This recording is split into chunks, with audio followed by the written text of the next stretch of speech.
Si se trata de la modernización de Venezuela y de su infraestructura física, pocos son los profesionales que contribuyeron con mayor ahínco y capacidad que él, porque Muñoz Tevar fue un ingeniero civil y militar que supo unir conocimientos e ilustración con una gran capacidad de hacer. Su nombre no corrió con gran fortuna, pero es necesario redimirlo. Jesús Muñoz Tevar Portillo nace en Caracas el 17 de enero de 1847. Hijo del general Juan Muñoz Tevar y de la señora Manuela del Portillo Prado. Caracas no llegaba a los 35.000 habitantes.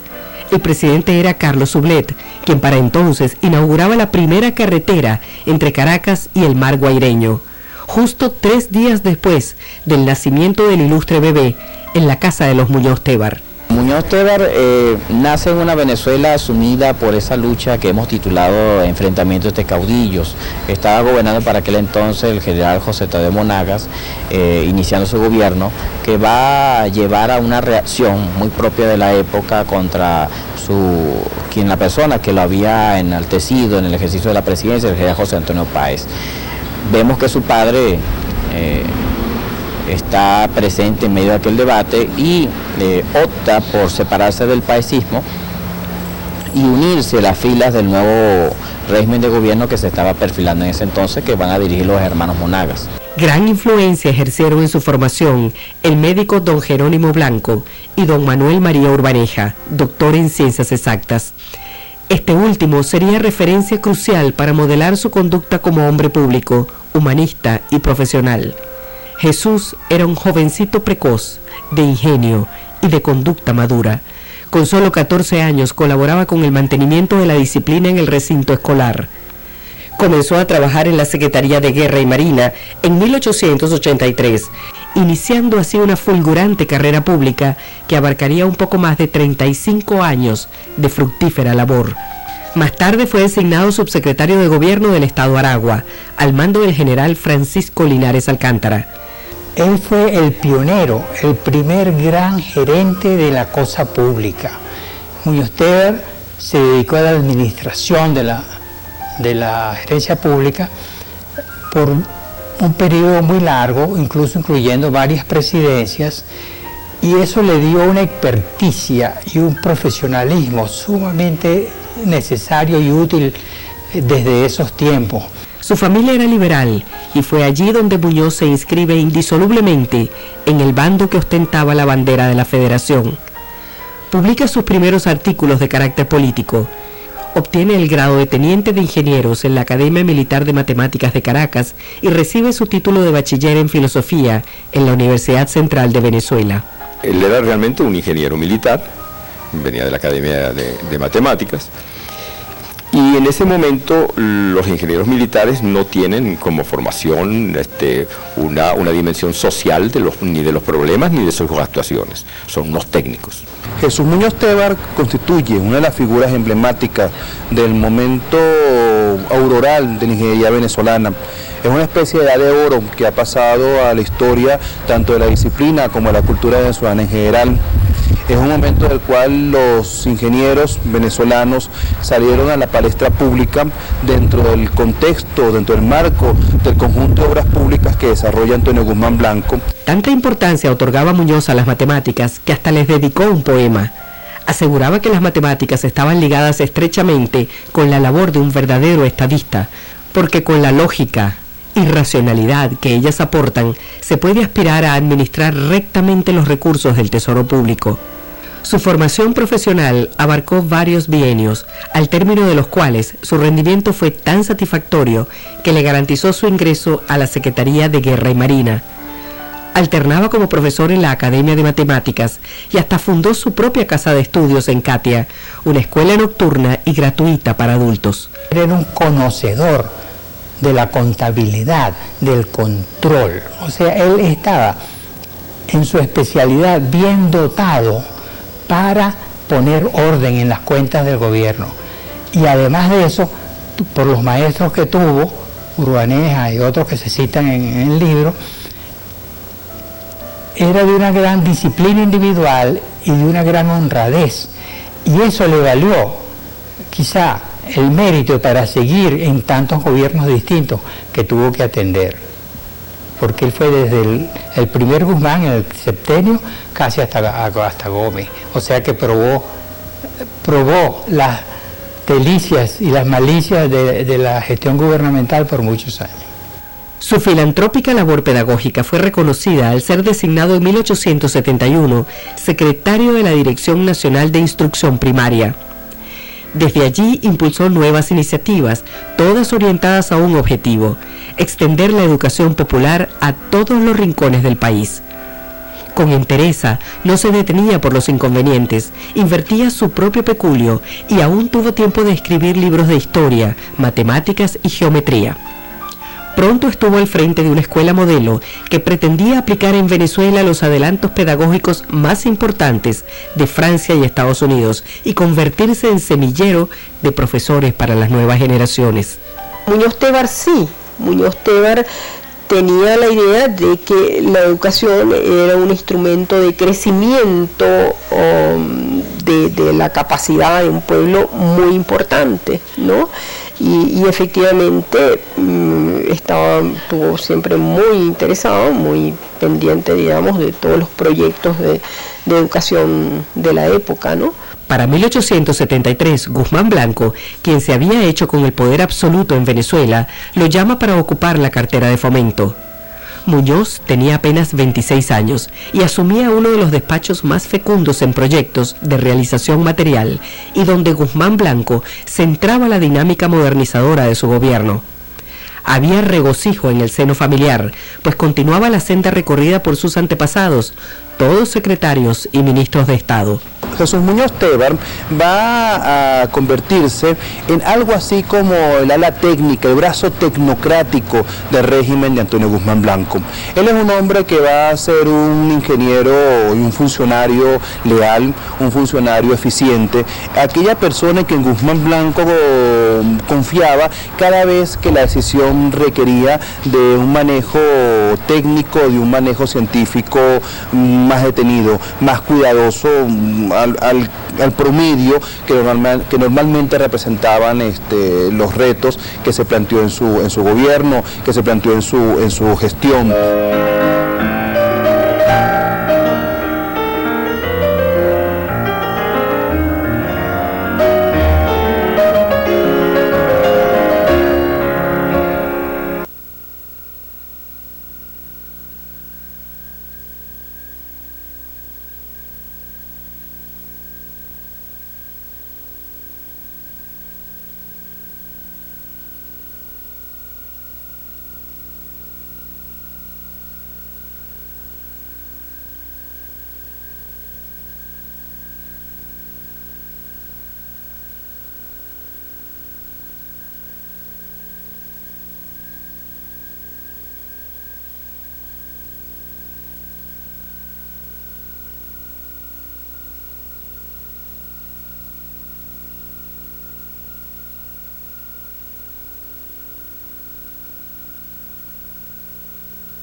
Comenzó abriendo carreteras para facilitar la agricultura y la expansión del comercio.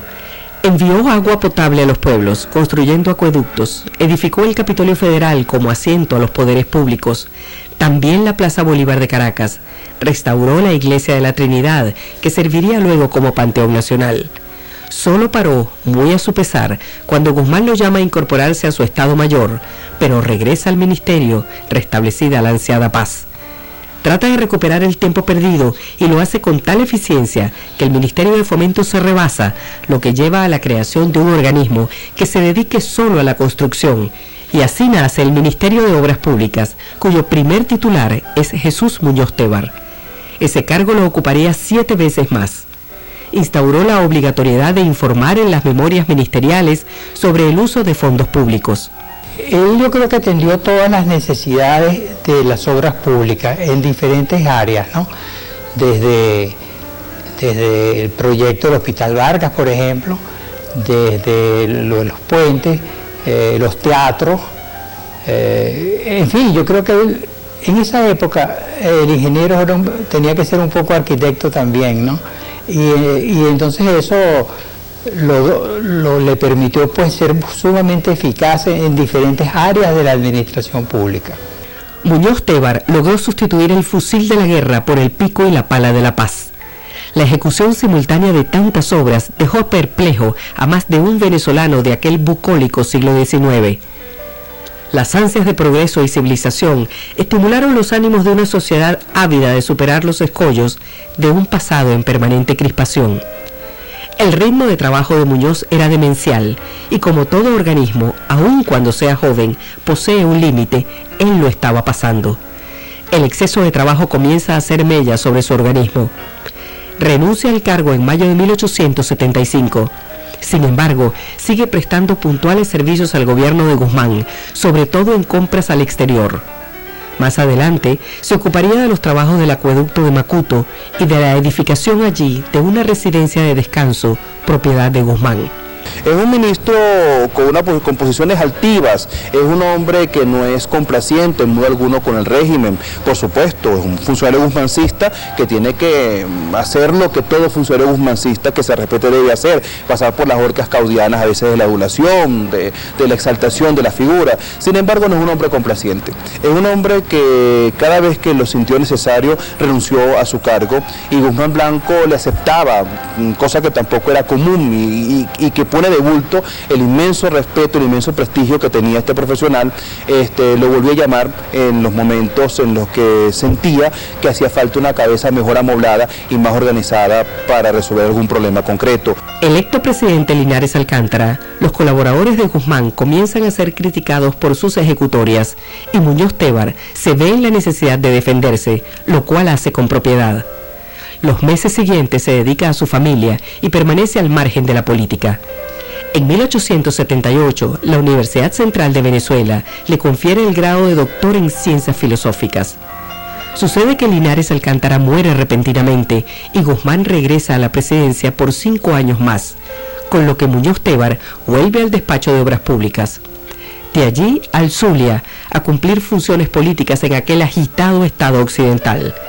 De nuevo logra acuerdos entre las fuerzas en pugna y consiguió establecer un servicio telegráfico entre Maracaibo y Caracas para beneficio político y mercantil de la ciudad. Lo que lo destaca es realmente, porque él pasó por varios gobiernos, ¿no?, es ese espíritu de servicio público, ¿no?, de servicio a algo que entonces era muy precario y ha seguido siendo muy precario, aunque ha tenido momentos de mayores fortalezas que, digamos, que los que vivimos en los últimos años, ¿no?, que es el Estado, es decir, la institucionalidad del Estado, es decir, la idea del funcionario público que no está al servicio de un gobierno determinado, de un personaje determinado, sino que está al servicio del Estado, al servicio del país, ¿no? De nuevo en Caracas, asume la cartera de Obras Públicas. Esta vez, tomaría parte en la construcción de la obra más emblemática del quinquenio guzmancista, el ferrocarril de Caracas a La Guaira. Muñoz Tevar encabezaba el equipo de especialistas que operarían esas faenas. Allí hubo altibajos y encontronazos entre el contratista y el ministro, pero Muñoz continuó con su prestigio profesional intacto y ocupado en dirigir otras numerosas obras, entre las cuales figuran el Palacio de Exhibición, la nueva fachada del antiguo convento de San Francisco, convertido en sede de la Universidad Central, cuyo rectorado ocuparía pronto el propio Muñoz Tevar. También sería admitido como individuo supernumerario de la Academia de la Lengua y la Real Academia Española. Su labor al frente de la universidad fue encomiable. La eficiencia y la honradez. No es el único, ni tampoco podemos decir que en Venezuela son extraños los hombres eficientes y honrados en la administración pública. Sin embargo, no son los que adquieren mayor notoriedad. Muñoz Tevar, con la fama que aún lo persigue, es de los pocos casos en los cuales la sociedad venezolana se ha detenido en el repúblico, el hombre cívico, el hombre que llega puntualmente al trabajo, el hombre que cumple las metas y el hombre que no aspira a nada distinto que el agradecimiento de la sociedad y el pago puntual de su sueldo sin querer enriquecerse o sin otro tipo de prebenda. Era un hombre ilustre, un hombre probo, un hombre dedicado al cumplimiento pleno de sus funciones y representaba al mismo tiempo era un representante de las nuevas generaciones de los liberales que querían ejecutar, que querían llevar a la práctica ese programa liberal, tantas veces enarbolado, no solamente de la fundación del Partido Liberal propiamente dicho, en 1840, sino desde los primeros inicios de la República hacia 1810. Cuando llega Rojas Paul a la presidencia de la República, encontramos de nuevo a Muñoz Tevar en el Ministerio de Obras Públicas. Fueron 3 las obras físicas que distinguieron este periodo: el Observatorio Astronómico y Meteorológico de Caracas, el Hospital Vargas y la Iglesia de San José, patrono de la primera dama, doña Josefa Báez de Rojas Paul. El presidente intentó compensar a sus colaboradores con un cuantioso obsequio, lo cual Muñoz rehusó contrariado, pues según su alegato, solo le correspondía su sueldo como empleado público. Jesús Muñoz Tevar es algo extraño en nuestra historia, que es una persona honesta. O sea, en el siglo XIX es un siglo no solo de guerra, sino también de mucha corrupción, de sobre todo abuso de poder. Luchó porque la administración pública fuera lo más transparente posible. Y especialmente que los sistemas de contabilidad, el abuso de poder, la malversación de fondos se limitara al mínimo. Muñoz consideraba que los males en Venezuela no eran políticos, sino esencialmente económicos. Era un magistrado probo y honesto y reunía las condiciones para ser postulado a la presidencia en 1889. Pero su elevada estatura intelectual y sobre todo moral no cuadraba en aquel torbellino de ambiciones descubiertas.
Oficializa su postulación y se ve obligado a deslindarse de Guzmán, aunque justifica su pasantía por ese régimen.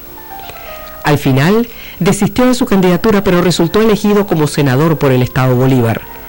También renuncia definitivamente a sus funciones ministeriales. Finalmente, se abstiene de acudir al Congreso al no evidenciar con claridad la disposición de sus colegas senadores y diputados de sufragar a su favor. Poco después, opta voluntariamente por el exilio. Su actuación política estuvo sesgada en mi opinión, con respecto a Guzmán, por un reconcomio válido de que escribió realmente de una manera muy violenta contra la candidatura de Muñoz Tevar a la presidencia de la República, y bueno, hay cartas desde París sobre lo que opina de Muñoz Tevar y el papel, digamos, que no da la talla un poco como candidato a la presidencia. Dice, lo primero que tiene que hacer un gobierno es no cambiar la Constitución. Eso es lo más importante. Después dice, y lo segundo que tiene que hacer un gobierno es respetar y no reducir los poderes legislativos y judiciales. Esa es la segunda receta, que por cierto no se están cumpliendo mucho en estos tiempos. Y la tercera es no malversar el tesoro público cambiando las leyes. Dedicó parte de su tiempo al análisis sosegado sobre las distintas realidades que caracterizan a los pueblos americanos. Así nació su obra Personalismo y Legalismo, publicada en Nueva York a finales de 1890. En ese libro refuta las principales creencias que hasta entonces se veían como causa de las diferencias sociales y políticas entre los Estados Unidos de América y las repúblicas hispanoamericanas. Manifiesta su preocupación por la existencia de un prurito autocrático en las sociedades humanas, ya sea velado o manifiesto, y se muestra escéptico hacia aquellas formas de gobierno que dicen llamarse democráticas. En su libro se hace evidente el estado de ánimo del autor. su frustración política. Después de frustrada su aspiración de ser presidente de la República, él decide partir hacia los Estados Unidos en una especie de exilio voluntario para dejar el camino abierto a quien finalmente resultó electo presidente para sustituir a Roa Paul, que fue el doctor Raimundo Andueza Palacio. Estando en Nueva York, él decide escribir un libro muy importante que de alguna manera no ha sido tomado con la consideración debida, titulado Personalismo y Legalismo. Aprovechando su condición de filósofo, no solamente ingeniero, su condición de filósofo, se encargó de analizar en virtud de la experiencia, no tanto el caso venezolano, sino el caso hispanoamericano, las diferencias que había en el desarrollo del progreso entre los Estados Unidos y América del Sur. El libro aparece en aquel momento para rescatar la bandera de la civilidad, para rescatar la bandera de la legalidad frente a aquello que ya se había vivido, pero que parecía vislumbrarse de una forma mucho más gruesa de lo que hasta el momento lo habíamos sufrido los venezolanos, que es el personalismo. En su libro Personalismo y Legalismo, Muñoz Tebar habla de una serie de costumbres que deben reformarse o que deben tratar de inculcarse en el venezolano. Una de ellas es la atención, o sea, que tuviéramos atención sobre las cosas, que observáramos muy bien, se podría decir mentalidad científica. Otra era hablar de, especialmente, la higiene. Él decía que el venezolano teníamos problemas de salubridad terribles. Bueno, una solución a ese problema sería mejorar nuestra higiene. Otra, el aseo personal. Otra que él hablaba era, por supuesto, la honestidad, y él decía esto era importantísimo, muy especialmente el trabajo metódico, donde él era el principal ejemplo. Al regresar de su voluntario exilio, forma parte del gabinete del Taita Crespo en octubre de 1892 y se incorpora al Congreso, donde presencia las maniobras dirigidas desde la Casa Amarilla para hacer aprobar una reforma constitucional de marcado acento personalista. Pocos meses estará al frente del Ministerio de Obras Públicas. Es nombrado presidente provisional del Estado Falcón, donde gracias a su gestión los bandos en pugna lograron acordar la paz. Durante su muy corto mandato, convocó elecciones para formar la Asamblea Constituyente que debía dictar la Constitución estadal. Abrió caminos, construyó puentes, arregló calles en Coro y La Vela, reparó el acueducto de San Isidro, remodeló los edificios públicos de la localidad y administró el tesoro público con gran probidad. Una de las frases célebres con la cual él de alguna manera termina su último mensaje como presidente constitucional del Estado Falcón, porque él también se desempeñó como presidente del Estado Falcón entre 1893 y 1894, antes de ser presidente del Estado Zulia. Él termina su mensaje con una palabra muy interesante: se ha administrado los recursos públicos en caja de cristal, lo cual es un indicativo claro del manejo escrupuloso, muy escrupuloso de los fondos públicos. De Coro siguió a Maracaibo en 1894 para tomar posesión como presidente constitucional del Estado Zulia. Construyó una plaza en la capital en honor al mariscal Sucre. Impulsó el abastecimiento de agua potable para la ciudad. Canalizó la barra de Maracaibo. Resolvió la delicada situación financiera que planteaba la crecida deuda estadal con las casas comerciales del Puerto Maravino. Enfrentó 2 conatos de sublevación y se despidió con la realización de una exposición regional sobre la industria y las artes del Zulia. Poco después de terminadas las fiestas, se reveló que Muñoz Tebar padecía una afección palúdica que lo obligaba a regresar a Caracas junto a su familia. El pueblo maravino lo despidió con calurosa gratitud. Un hombre capaz de reflexionar con verdadero sentido histórico sobre los grandes problemas nacionales. Él al revés o distinto, al contrario de muchos de sus contemporáneos, no nos creyó sometidos por indefectibles, por fatales leyes naturales, leyes sociales, leyes históricas a los gendarmes o a la tiranía o al personalismo. Él no se detuvo en el expediente de la raza y del clima, aquellos determinismos que coparon el pensamiento político y social de Venezuela en aquel momento. Muñoz Tebar consideró que los venezolanos somos un pueblo tan capaz como cualquiera para llegar a los más altos designios, a los más altos sueños, por el conducto de la educación, de la formación y del trabajo. Muñoz Tebar nos deja un aprendizaje para los tiempos que estamos viviendo. ¿En qué sentido? Nos deja el desempeño correcto de un funcionario público que se dedicó a cumplir con su responsabilidad, a no abusar del poder, a considerar importante tener en mente ajustarse a los parámetros establecidos y no abusar bajo ningún concepto ni de los privilegios ni del poder, simplemente como un ciudadano que era llamado para cumplir una responsabilidad y la cual tenía que hacer lo mejor posible, no en beneficio personal, sino en beneficio de la nación. Por 1 año y 7 meses ejerció como vicepresidente del gobierno de Ignacio Andrade. Llegado Castro, sale de nuevo al exterior y trabaja como ingeniero en Puerto Rico, en la compañía de ferrocarriles. Cuando Castro ofrece reconciliación, regresa a Caracas y trabaja levantando el plano militar de Venezuela. En 1905 se convierte en director de la Academia Nacional de la Historia. Por segunda vez es elegido rector de la Universidad Central de Venezuela.